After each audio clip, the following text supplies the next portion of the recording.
Hello दोस्तों, कैसे हो? आपका स्वागत है त्रिपाण स्टडी सेंटर में। आज जो हम करने जा रहे हैं क्लास 12 एनआईएस बोर्ड का जो है चैप्टर नंबर 27। ये चैप्टर बायोलॉजी का है, प्रदूषण। देखिए, प्रदूषण जो है कई मानने में कई क्लासों के बच्चों के लिए अत्यंत महत्वपूर्ण है, चाहे वो 11वीं क्लास हो, 12वीं क्लास हो, चाहे यूपी बोर्ड हो, बिहार बोर्ड हो, चाहे एनसीईआरटी हो, सीबीएसई हो, जो मर्जी हो। सभी बच्चों के लिए अगर सिलेबस उनमें प्रदूषण है तो ये चैप्टर जो है उनके लिए अमृत तुल्य है, क्योंकि आपको पता ही है कि त्रिपाण सेंटर जो है आपको हिंदी के साथ साथ जो है इंग्लिश में भी एक्सप्लेनेशन किया जाता है, और साथ में जो आपके मोबाइल पर डिस्प्ले भी होती है तो वो हिंदी इंग्लिश दोनों ही लैंग्वेज में होती है। तो कहते हैं यहाँ पर जो है डबल डोज के रूप में त्रिपाण सेंटर जो है आपके समक्ष प्रस्तुत हुआ है। दोस्तों, आज जो हम करेंगे प्रदूषण में बहुत कुछ जानेंगे, जिसमें वायु प्रदूषण, ध्वनि प्रदूषण, जल प्रदूषण और वायु प्रदूषण जो होगा इसमें मेन हम उठाएंगे, और इसके मुद्दा, इसके प्रिवेंशन और इसके बारे में बहुत कुछ जानेंगे।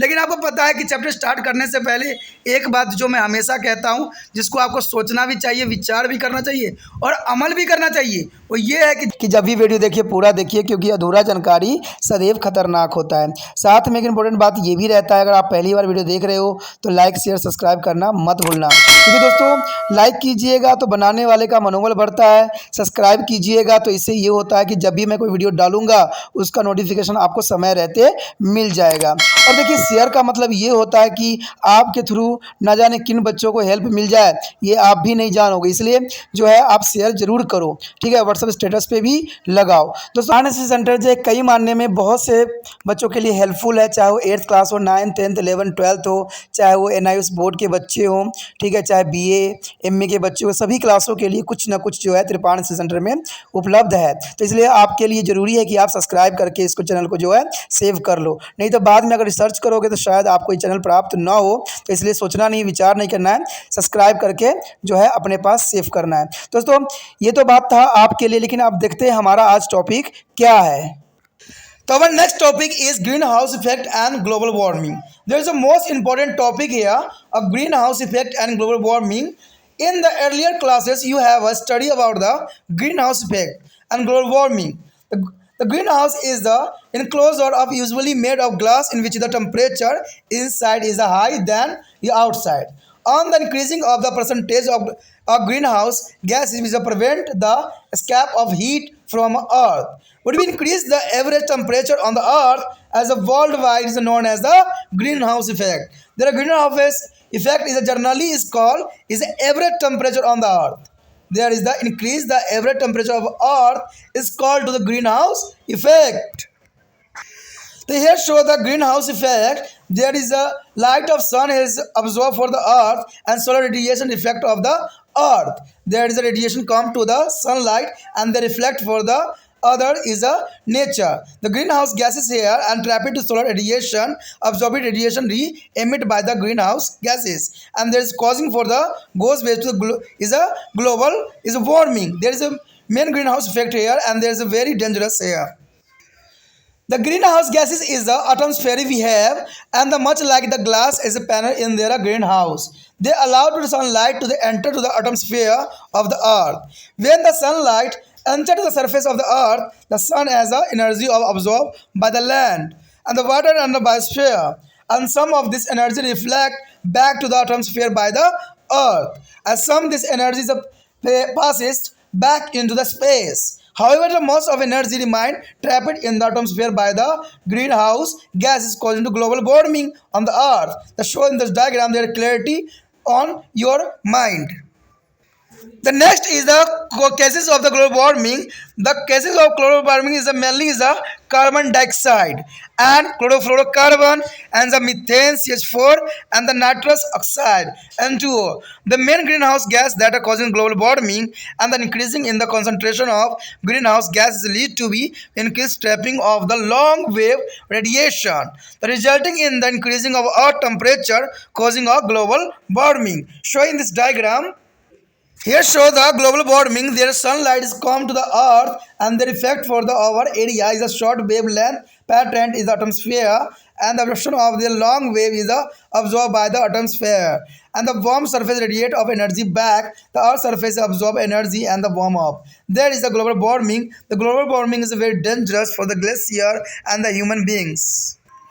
So here is there are various sources which is add to the greenhouse gas to be atmosphere. The human activities such as a burning of fossil fuel in the home, industries, and automobiles. The biomass is a burning in the agriculture, parasites, etc. add to large amount of the carbon dioxide to the atmosphere. And the margins of paddy field is a cattle shed and the biogas plant are methane to be atmosphere. And there is a reflector, air conditioner, etc. is a CFC to be atmosphere. The refrigerator and air conditioner, their effect for the global warming, their use of gas of chlorofluorocarbon. The chlorofluorocarbon is the main agent for the global warming. They are used for the your homes, air conditioner and refrigerator. The nitrogen oxide is added to the atmosphere by the organic method. It is a fertilizer, denitrifying bacteria as well as automobile. There is also is effect on their our environment. The next is the effect of the global warming. On the increasing the atmospheric temperature will be cause of sea level is a rise by 1 to 2 per year. The temperature near a ocean surface would be increasing in case of glacier and the polar ice sheet to be melt faster. And this would be a flood to the low lying coastal area and the number of islands.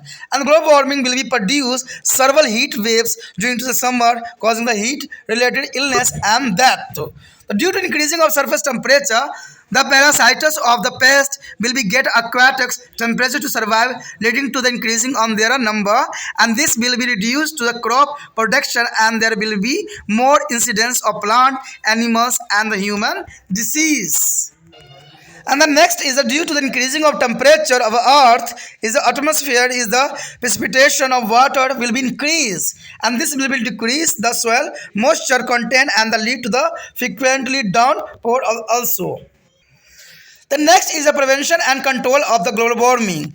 We can prevent and global warming by reducing the production of greenhouse gases, and this can be done by here. The using of energy efficiency device in automobiles and appliances and other than fossil fuels, and minimize the use of the fossil fuel such as petrol, diesel, etc. and obtain for the better alternative like a solar energy and other renewable source of energy.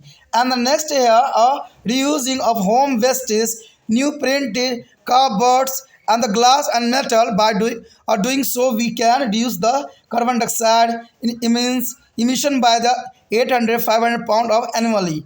And the planting more and more tree, by planting more and more tree we can reduce amount of carbon dioxide in the atmosphere, because plant act of carbon dioxide sink there or take up a carbon dioxide of photosynthesis. The next is the ozone hole. The temperature of the ozone layers here. The ozone layer is present in the earth as a atmosphere prevents the entry of sun harmfully ultraviolet ray. The radiation reducing of the earth's surface. The industrial use of mechanical is called to the fluorocarbon. The fluorocarbon is in a refrigerator, air conditioner, cleaning solvent, and fire extinguisher, and the corrosive spray can, all perfume, insecticide, medicine, etc. The damage of the ozone layer. The carbon fluorocarbon is very dangerous for the human beings. There is a use the human beings all of area. Their refrigerator, air conditioner, cleaning solvent, fire extinguisher, and the earth cans, perfume, insecticides, and the medicine also. The damage for the ozone layer. This is a hole is a formation of flow. The chlorine is contained in the chlorofluorocarbon reaching for the ozone means O2. The layer is split to the ozone is the molecules from the oxygen and the amount of the ozone. There is ozone is a wrong pronunciation O2. There is a O3. There is ozone, and they get reduced on the cannot be prevent their entry of a UV radiation. And there has been a reduction by 30 to 40 in the thickness of the ozone umbrella is spread over to the Arctic and Antarctic region. So here show the diagram of depression of the ozone. Here the radiation come in their ozone is oxygen and chlorofluorocarbon react with ozone and oxidation needed to chlorine monoxide. There is a depression of the ozone here. The next here is the effect of the depletion of the ozone layer. The sunburn fast agent of the skin, cancer of skin, contract, and the obscureness of eyes lens are leading to loss of visions. A cancer of the retina is a sensitive layer of this eyes on which the image is formed. And the next is a genetical disorder. There is the effect of the depletion of the ozone layer is genetical disorder and reduce the reproductivity in the sea and their forest. The next is the prevention of ozone layer as the depletions. The damage to ozone layer can be prevented by or reducing or consumption of the carbon fluorocarbon by the adopting of alternative technology is a unity and the air conditioner gas by non-CFC and discouraging of the use of spray of contaminant is a aerosol. अगला topic जो है दोस्तों ये है पौधा घर प्रभाव यानी वैश्विक तापमान। इसका मतलब यही होता है कि green house effect and global warming. देखिए ये टॉपिक जो है अत्यंत महत्वपूर्ण है क्योंकि ये हमारे पौधे घर यानी ग्रीन हाउस इफेक्ट्स के रिलेटेड है और सबसे बड़ा प्रॉब्लम जो है ग्लोबल वार्मिंग यानी जो है तापीय ऊष्मा बढ़ रही है वैश्विक तापमान। तो इसके विषय में जो है जानना है। आपको पता ही है कि इसका कारण जो है सबसे बड़ा जो है पेड़ पौधे का जो है नष्ट होना होता है। ये विश्वव्यापी है क्योंकि ये हर एक देश को इफेक्ट करेगा। तो इसी में कहा गया है कि आपने पौधे घर प्रभाव एवं वैश्विक तापमान के विषय में अध्ययन में किया भी है। पौधा घर सामान्यतः कांच का बना हुआ होता है, एक कक्ष होता है जिसमें बाहर की अपेक्षा अंदर का तापमान अधिक होता है। पौधे घर गैसों के प्रतिशत में वृद्धि को फलस्वरूप पृथ्वी की ऊष्मा का जो अपलायन अवरुद्ध होने से पृथ्वी की औसत तापमान वृद्धि की पौधा घर प्रभाव कहते हैं। आपने देखा होगा अगर कोई कांच होता है, अगर कांच के अंदर जो होता है जितने भी टेम्परेचर होता है वो कांच जो होता है अपने अंदर सिमट लेता है। तो ऐसा ही जो है एक हमारा बनाया जाता है ग्रीन हाउस इफेक्ट बनाया जाता है जो कि बहुत तेज़ गर्मी उसमें पड़ती है और उसमें कुछ पौधे डाल दिए जाते हैं। जब वो किरणें पड़ती है शीशे के बना हुआ ग्लास के बना हुआ रूम में तो सारे के सारे गर्मी जो होता है अंदर अब्जॉर्ब कर ली जाती है और इससे जो पौधे अंदर होते हैं वो अपना भोजन बना लेते हैं। कहते हैं ये प्रभाव औसतन पृथ्वी की वृद्धि को पौधे घर प्रभावित करते हैं। कहते हैं वातावरण पौधा घर गैसों का एक पौधा घर कांच की भांति व्यवहार भी करती है।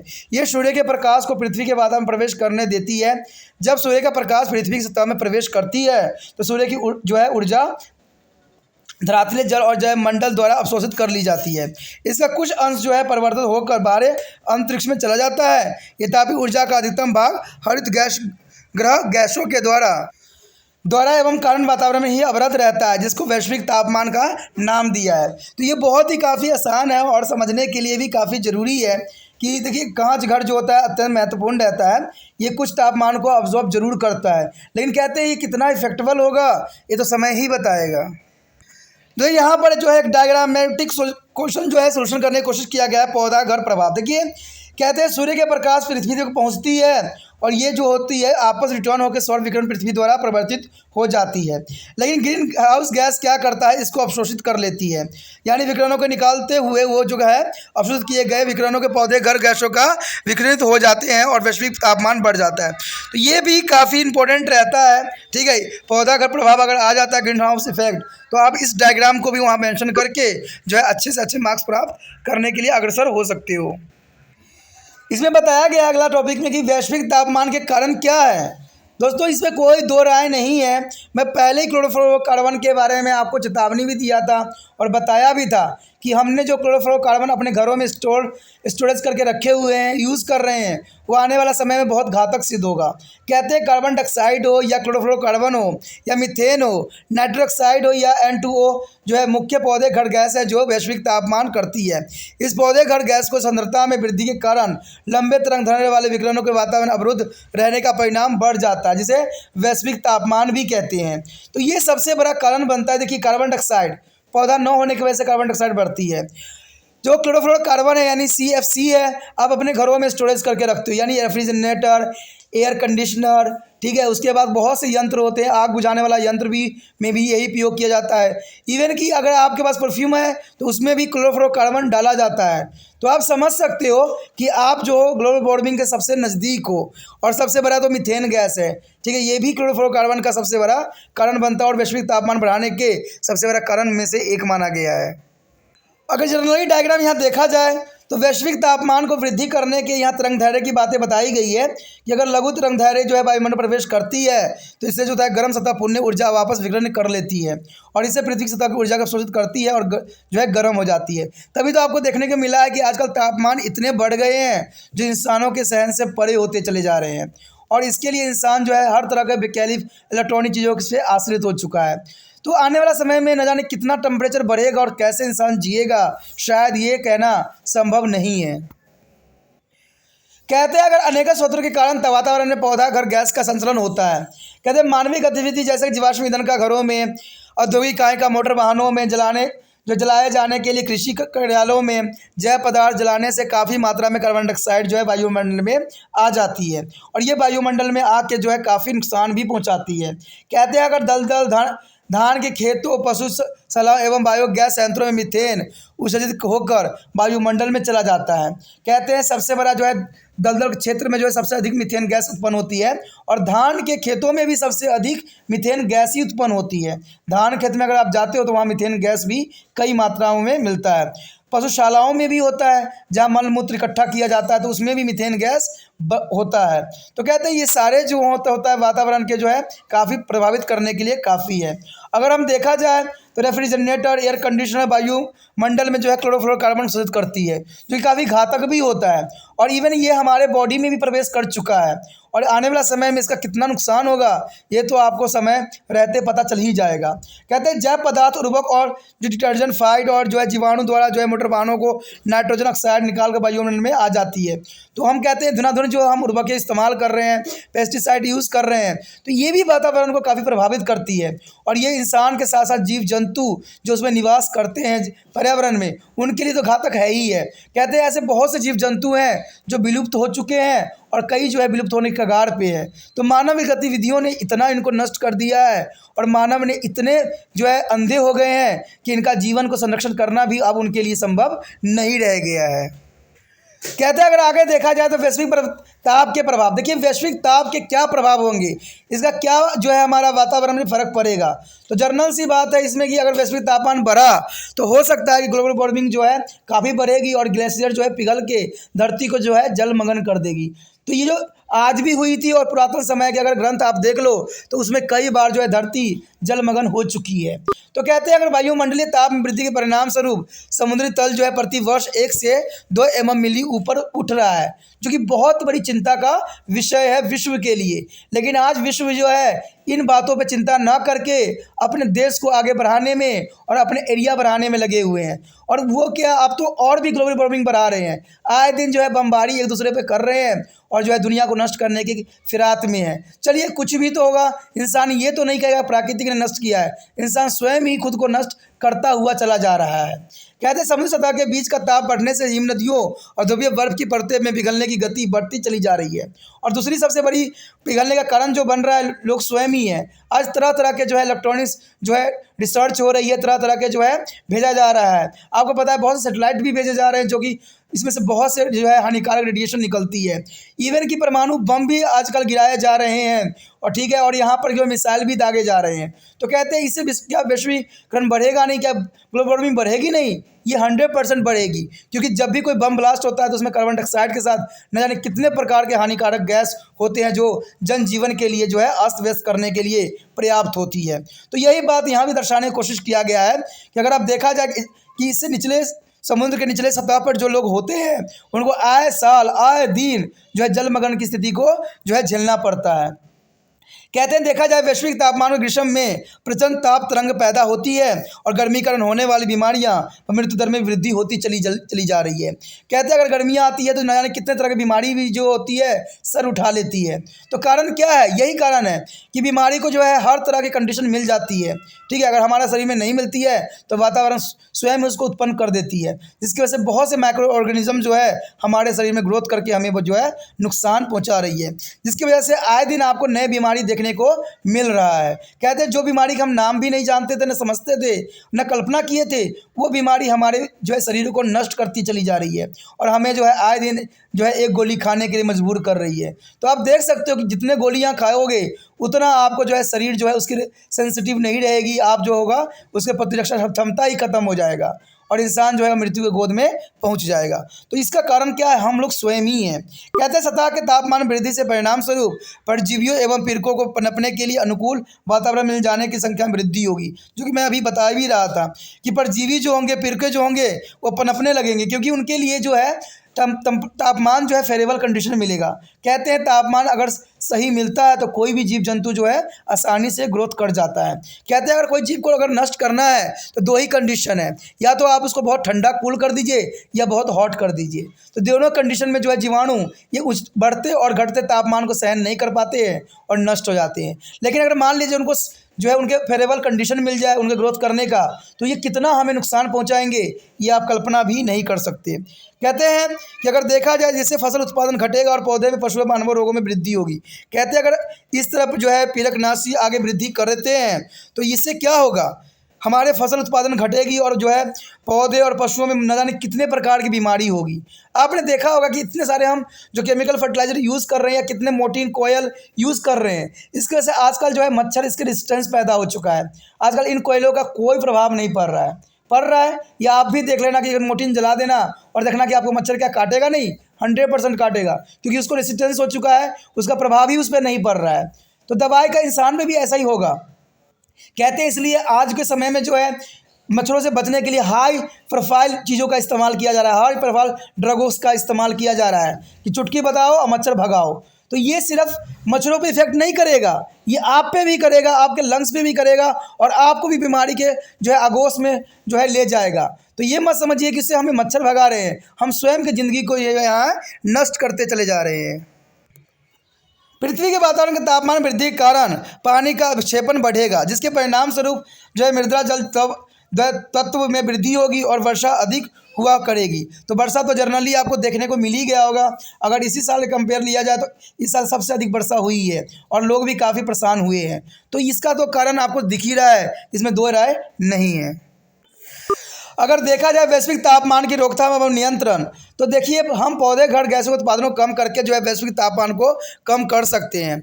और यह इस प्रकार किया जा सकता है कि मोटर वाहनों उपकरणों में ऊर्जा प्रभावी युक्तियों का प्रयोग करें, जिससे मोटर वाहनों से जो है अपशिष्ट पदार्थ न निकले और जो धुआं कण ये न निकले, जिससे कि वैश्विक तापमान वृद्धि में कारक बने।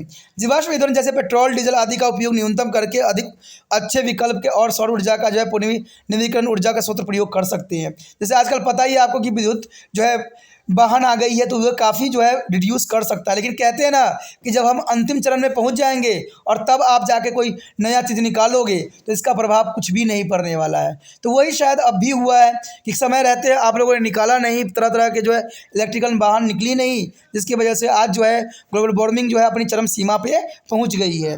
अगर देखा जाए तो घरेलू अवशेष जैसे अखबारें, ठीक है, दफ्तरों यानी कार्डबोर्ड्स, कांच, धातुओं का उपयोग करके जैसे करके हम प्रतिवर्ष जो है कार्बन डाइऑक्साइड का परिणाम जो है 850 पाउंड कम कर सकते हैं। यानी अपनी सूझबूझ से और अपनी इंटेलिजेंसी जो है कम से कम 850 पाउंड जो है आप कचरे को कम कर सकते हो। तो ये होगा कब? जब आप समझदार बनोगे। और समझदार कैसे बनोगे? जब आप समस्याओं को जानोगे, समस्याओं को समझोगे और जो आपको समझ सके ऐसा समस्याओं को समझोगे। क्योंकि त्रिपाण सेंटर आप लोगों के लिए आपके ही लैंग्वेज में और आप जैसा ही जो है प्रोनाउंसिएशन रहता है तो आपको समझना बहुत आसान हो जाता है। तभी जाकर आप ज्ञान प्राप्त करोगे और ऐसी समस्याओं के निपटारण के लिए तरह तरह की सुविधाओं को जो है बना पाओगे। तभी मानव जाति को बचाया जा सकता है। मानव जाति को अगर बचाना है तो आपको समझदार बनना है। कहते हैं अगर देखा जाए अधिक से अधिक जो है वृक्षरोपण करके, देखिए समझदारी की बात में सबसे अधिक तो यही आता है कि जितना हो सके वृक्षरोपण करके, और वृक्षरोपण करके हम वायुमंडल में कार्बन डाइऑक्साइड की बढ़ रही मात्रा को कम से कम कर सकते हैं। आप सोचिएगा कि मेरे एक वृक्ष लगाने से क्या होगा। दोस्तों कहते हैं अगर प्रत्येक व्यक्ति जो है अगर एक एक वृक्ष भी लगाएं तो हम कह सकते हैं ग्लोबल वार्मिंग को हम कंट्रोल कर सकते हैं। और ग्लोबल वार्मिंग के सबसे बड़ा इफेक्ट जो है पेड़ न लगाने की वजह से ही हुआ है। पेड़ पौधे जितने विनाश हुए हैं और इसकी वजह से ग्लोबल वार्मिंग भी काफ़ी बढ़ी है। और सरकार तो इस पर सिर्फ एक कानून बनाती है लेकिन इस पर अमल नहीं होती है। अब आए दिन देखोगे तो बड़े बड़े मंत्री लोग जो होते हैं फ़ोटो खिंचवाते हैं पेड़ लगाते हुए, लेकिन अगला दिन जो होता है वो पेड़ सूख के ख़त्म हो जाता है।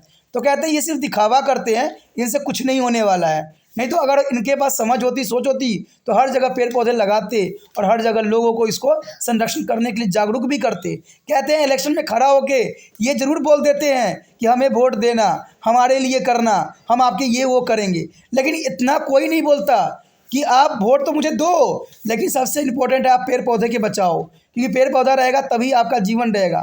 मैंने इलेक्शन, इतना सारा इलेक्शन देखा है और इतने सारे मैंने भाषण सुना है, लेकिन कहते हैं किसी ने भी पर्यावरण के ऊपर कोई विचार अपना प्रकट नहीं किया है। इलेक्शन में सिर्फ उन्होंने या तो एक पार्टी दूसरे पार्टी के जो है बुराई किया है या अपने पार्टी की जो है अच्छाई को गिनाया है, लेकिन किसी ने हमारी धरती के लिए, हमारे पर्यावरण के लिए किसी ने एक शब्द भी नहीं बोला है, जो कि बहुत बड़ी विडंबना है।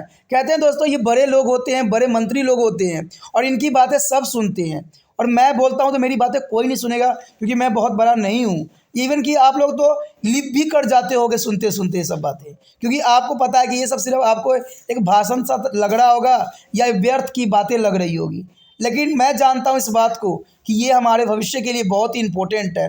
चलिए, ये बात तो इम्पोर्टेंट था। कहते हैं वृक्षारोपण लगाना चाहिए, जिससे कि कार्बन डाइऑक्साइड की मात्रा कम किया जा सकता है। अगर देखा जाए आगे जो है ओजोन छिद्र यानी ओजोन होल, कहते हैं ओजोन परत का जो अपक्षेपण यानी जो है रिकृतीकरण, depression of the ozone layer हो गई है, तो ये बहुत भी सबब का कारण बन रहा है। कहते हैं पृथ्वी के वायुमंडल में विद्यमान ओजोन परत सूर्य के हानिकारक परावैंगनिकों विकिरणों को पृथ्वी के धरातल पे पहुंचने से रोकती है, लेकिन जो है रेफ्रिजरेशन यानी क्लोरोफ्लोरोकार्बन यानी क्लोरोकार्बन के औद्योगिक उपकरण के कारण जो है वातानुकूलन, सफाई करने वाले विलायक, अग्निशमक एवं एरोसोल, सुगंधित कीटनाशक, औषधि आदि का छिड़काव करने वाले डिब्बे ओजोन परत को नष्ट करते जा रहे हैं और ओजोन छिद्र को निम्न प्रकार से बनाते हुए। देखिए दोस्तों, कहते हैं हमारी एक्टिविटी की वजह से जो है ओजोन परत की छिद्र जो है ख़त्म होती चली जा रही है। जो लेयर है हमारे वायुमंडल में, वो छिद्र जो लेयर है वो ख़त्म होती चली जा रही है और उसमें कई जगह हॉल भी हो गई है, जो कि बहुत चिंता का विषय है। और इसका कारण कोई बहुत बड़ा नहीं है। आप घरों में रेफ्रिजरेटर यूज़ करते हो, ठंडा ठंडा पानी पीते हो, तो कितना आपको रिलैक्सेशन महसूस होता है। तो ये सब ओजोन परत का कारण बन रहा है, क्योंकि आप जिस गैस का इस्तेमाल करके ठंडा पानी कर रहे हो उसमें क्लोरोफ्लोरोकार्बन गैस होती है, जो कि पृथ्वी के ओजोन लेयर को नष्ट करने के लिए पर्याप्त होती है। साथ में अगर आप सुगंधित पाउडर लगाते हो तो उससे भी ओजोन लेयर के जो है उसमें क्लोरोफ्लोरोकार्बन डाली जाती है। यहाँ तक कि अग्निशमन यंत्र हो, चाहे सुगंधित कोई भी औषधि भी हो, उसमें भी इसका उपयोग आज धड़ल्ले से किया जा रहा है। तो ये कितना नुकसानदायक है ये आप स्वयं ही समझ सकते हो, जिसकी वजह से ओजोन परत की लेयर जो है नष्ट होती चली जा रही है। और ये मानव के लिए जो हानिकारक जो विकिरणें होती है, जो सूर्य की रोशनी से आती है, वो पृथ्वी तक पहुंच जाती है और इससे हमें जो है कैंसर, मोतियाबिंद, फसलों का नष्ट होना, कई तरह की बीमारी का जो है सुलचालक बन जाती है, जो कि बहुत विनाशकारी सिद्ध होगा। कहते हैं क्लोरोफ्लोरोकार्बन में विद्यमान क्लोरीन ओजोन परत पर जो है पृथक जो है ओजोन अणुओं को ऑक्सीजन अणु में विभाजित करती है। ओजोन की मात्रा इस प्रकार कम हो जाती है और यूवी विकिरण जो प्रवेश को नहीं रोक पा सकती है। और जो है अंटार्कटिका क्षेत्र में ओजोन छतरी की मोटाई में 30 से 40% कमी हो चुकी है। और आने वाला अगर समय में अगर छिद्र हो गया और बड़ा छिद्र हो गया तो आपको पता है ग्लेशियर सारा पिघल जाएगा और जो धरती को जो है जलमग्न कर देगा। देखिए, यह डायग्राम मैट्रिक भी शो करने की कोशिश किया गया है। यूवी विकिरणें हैं और ओजोन जो है यूवी विकिरणों को रोक रही है, लेकिन अगर ओजोन लेयर की अगर नष्ट हो जाए तो सारे के सारे जो है ऑक्सीजन खत्म हो जाएगी और कार्बन डाइऑक्साइड की मात्रा भरपूर पृथ्वी भर जाएगी। अगर कार्बन डाइऑक्साइड की मात्रा बढ़ेगी तो आप समझ सकते हो कि इंसान की क्या दुर्दशा होगी। इंसान जो होगा ऑक्सीजन के बिना उनका अस्तित्व जो होगा नष्ट हो जाएगा। अगर देखा जाए तो अगर दूसरा बात देखो तो क्लोरोफ्लोरोकार्बन में पाई जाने वाले क्लोरीन ओजोन के साथ अभिक्रिया करके ऑक्सीजन और क्लोरीन मोनोऑक्साइड बनाती है, जो कि बहुत काफ़ी खतरनाक हो जाता है। अगर तीसरी बात देखा जाए तो ओजोन परत में एक क्षेत्र जहाँ ओजोन परत पतली हुई है यूवी विकिरणों को जमीन पर आने देती है, जिसे ओजोन परत का नष्ट होना ही सबसे बड़ा चिंता का विषय बनता जा रहा है। और कहते हैं इसमें कोई भी जो देशव्यापी जो है मंत्री संतरी इनमें कोई तरह की बातें नहीं करती है, सिर्फ एक दूसरे पर जो है आरोप लगा रही है, लेकिन इस पर कोई विचार विमर्श नहीं कर रही है और किसी का भी जो है सख्त कदम नहीं उठाया जा रहा है। सिर्फ फ़ोटो खिंचवाने के लिए क्या करते हैं, रोडों को साफ करने आ जाते हैं और पेड़ लगाने लग जाते हैं, लेकिन इसमें विश्वव्यापी जो है कदम कोई भी कंट्री अभी उठा नहीं रही है। उनको तो अपने क्षेत्र बढ़ाने में और अपना वर्चस्व आगे करने के लिए ही प्रयत्नशील होते हैं। देखिए दोस्तों, आगे जो है ओजोन परत के अवक्षय के होने वाले प्रभाव। देखिए, प्रभाव तो मैंने पहले ही बातें कर चुका हूँ, लेकिन फिर भी जो है आपको पता होना चाहिए कि ओजोन परत के छिद्र हो जाने की वजह से, ओजोन परत की लेयर आने की वजह से धरती पे इसका बहुत ही कुप्रभाव देखने को मिलेगा। कहते हैं धूम ताम्र यानी सनब्रॉन, त्वचा के सिर काला प्रवण होना, त्वचा का कैंसर, मोतियाबिंद, आंखों के लेंस केंद्रीय अपारदर्शी होने के कारण दृष्टि खोना और रेटिना दृष्टि पट्टल का कैंसर सर्वाधिक प्रभाव जिस पे इमेज बनती है, ये बहुत ही घातक सिद्ध होगी आने वाला समय में। उसके पश्चात अगर देखा जाए तो आनुवांशिक विकार भी होगा। आनुवांशिक विकार का मतलब होता है कि जब बच्चे जन्म लेंगे तो उनमें भी बहुत तरह के विकार देखने को मिलेगा। ये वो लंगड़े हो जाएंगे, अंधे हो जाएंगे, बुद्धिहीन हो जाएंगे, वो गलत प्रवृत्ति के शिकार हो जाएंगे। तो ये सारे बीमारी आपको देखने को मिलेगा आने वाला समय में। और इवन आप अपने बच्चों में भी उस गुण को देख सकते हो। ठीक है, तो ये बहुत काफ़ी घातक सिद्ध होगा। कहते हैं समुद्री वनों की जो उत्पादकता में हर्ष हो जाएगा, यानी समुद्री और वनों में जो है उत्पादकता जो होती है उसका भी नुकसान होगा। शायद आपको याद हो हिरोशिमा नागासाकी पे एक बम ब्लास्ट किया गया था, दोनों जगह पे बम ब्लास्ट किया गया था, जिसको हम परमाणु बम का नाम दिया था। दोस्तों इसमें से कौन सी रेडिएशन निकली जो वहाँ तक आज भी जो बच्चे लंगड़े लुल्ले और जो है तरह तरह की बीमारी से ग्रसित पैदा हो रहे हैं, तो वही तो रे हैं जिसकी हम बात कर रहे हैं। और वो रेज अगर मान लीजिए वो तो चलो गिराया गया, धरती पे गिराया गया, जानबूझ के गिराया गया था, लेकिन अगर पृथ्वी में अगर ये गैस ऑटोमेटिक भर जाए तो अनुवांशिक को कितना चेंज कर देगा, ये शायद आपने कल्पना तक भी नहीं किया होगा। और सोचिएगा ये कैसे होगा संभव, जब आप इस वीडियो को जितना हो सके शेयर कीजिएगा, जितना हो सके बच्चों को ये ज्ञान प्राप्त होगा, तभी जाके जो होगा इस बात को हर व्यक्ति और हर लोग जो है समझेंगे। और जो हो सकता है, जितना हो सकता है उतना जो है कम से कम जो है ऐसी चीज़ों का उपयोग करेंगे जिससे रेडिएशन जो है बढ़ ना सके। तो कहते हैं एक जो है उंगली के दबाने से अगर विश्वव्यापी संघर्ष उत्पन्न कर सकता है तो इसमें रुकना नहीं है। तो अभी क्या कीजिए, आपने कुछ नहीं करना है, सिर्फ क्या करना है, यूट्यूब पे लिंक जो है कॉपी करना है, व्हाट्सएप स्टेटस पे पेस्ट कर देना है, जिससे कुछ ना कुछ व्यक्ति जो है ज़रूर देखेंगे, ज़रूर सुनेंगे और कुछ ना कुछ कदम ज़रूर उठाएंगे। उसके पश्चात हमारे समक्ष है ओजोन परत के अपक्षेप को रोकथाम। देखिए रोकथाम तो यही है, जैसे कि हम जानते भी ये क्लोरोफ्लोरोकार्बन का उपयोग कम करके, यानी आप एसी या रेफ्रिजरेटर हो, ठीक है, परफ्यूम हो, इन चीज़ों का थोड़ा इस्तेमाल कम कर दें तो इससे कम जो है हमारा क्लोरोफ्लोरोकार्बन का उपयोग कम होने से शीतोष्ण के लिए जो है वैकल्पिक तकनीक का उपयोग करके जो है एयर कंडीशनर गैसों का सीएन से रहित गैस का विकल्प भी हो सकता है। एरोसॉल युक्त जो है स्प्रे कैन छिड़काव वाले डिब्बों का प्रयोग को प्रोत्साहन न देकर, यानी एरोसॉल युक्त जो है परफ्यूम का छिड़काव अगर न करे तो हो सकता है कि ओजोन परत के अपक्षय में कुछ हद तक रोकथाम किया जा सकता है। इसी के साथ जो है दोस्तों हमारा टॉपिक आज खत्म हो रहा है। ठीक है, अगर आपको अच्छा लगा तो लाइक शेयर सब्सक्राइब जरूर कीजिए। अगर पहली बार अगर आप वीडियो देख रहे हो, पहली बार मेरे चैनल पे आए हो तो सब्सक्राइब करना आपका फ़र्ज़ बन जाता है। सब्सक्राइब करने से ये होगा कि जो भी मैं आप क्लास के रिगार्डिंग कोई भी वीडियो डालूंगा उसका नोटिफिकेशन जो है समय समय पर आपको प्राप्त होता रहेगा। अगर सब्सक्राइब नहीं कीजिएगा, अगर आप दोबारा से तिरपान सेंटर पर आने की कोशिश कीजिएगा तो वहाँ पर आप तिरपान लिखिएगा तो जो है वो तिरपस कर देगा। ठीक है, जो आप गूगल पर सर्च को तिरपस कर देगा, जिससे वजह से आप जो है मेरे वीडियो का जो है फायदा नहीं उठा पाओगे। तो सोचिए मत, विचार मत कीजिए, सब्सक्राइब कीजिए। आप सोचते होइएगा कि मेरे जो एग्जाम खत्म हो जाने के मेरा क्या जरूरत है तिरपान श्री सेंटर से, ठीक है, तो इसलिए सब्सक्राइब नहीं करने का सोचिएगा। लेकिन दोस्तों ऐसा नहीं है, तिरपान श्री सेंटर जो है बहुत हेल्पफुल है। क्योंकि ये जो है आपके 8th class 9th 10th 11th 12th जो आर्ट्स के सब्जेक्ट को कवर करता ही है, प्लस जो है ये NIC बोर्ड के जो है 10th + 2 को भी कवर करता है। साथ में BA जो है फर्स्ट ईयर से लेकर 6 सेमेस्टर तक बच्चों के लिए ये अग्रसर रहेगा आर्ट्स सब्जेक्ट में। तो सोचिए नहीं, विचार नहीं कीजिए, काफ़ी जो है तिरपान स्टडी सेंटर का फ़ायदा ही फ़ायदा है। ठीक है, अगर आप मुझे प्रोत्साहित करोगे तो आपके लिए मैं तरह तरह के वीडियो बनाऊँगा जो आपको फ़ायदा पहुँचाएगा। एग्ज़ाम के तौर पर मैं आपको जो है पेपर भी आपको सोल्यूशन करके दिखाऊंगा जो आपके लिए फ़ायदेमंद रहेगा।